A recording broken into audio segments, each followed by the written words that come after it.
మధ్యలో వాటర్ పోసిన glass పెడుతున్నాండి oil వేసేసి. మనం ఈ ఇడ్లీ పిండి ఉంది కదండి, అది దీని చుట్టూ ఇలా పోసేస్తున్నా అండి. మనకి ఎంత మందం ఉంటే అంత బాగా వస్తుందండి ఇది.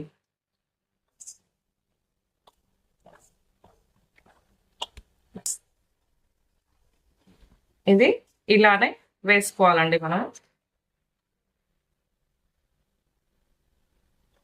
దీనికి మూత పెట్టాలండి మనం.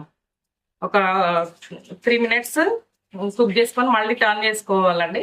కొంతమంది ఏమో ఒక సైడే కుక్ చేసుకుంటారు, కానీ 2 sides కాలితేనే ఇది చాలా బాగుంటుందండి, లేకపోతే పిండి పిండిగా అనిపిస్తుంది. నేను ఇది మూత పెడుతున్నాను. ఒకసారి చూద్దామండి మూత తీసి.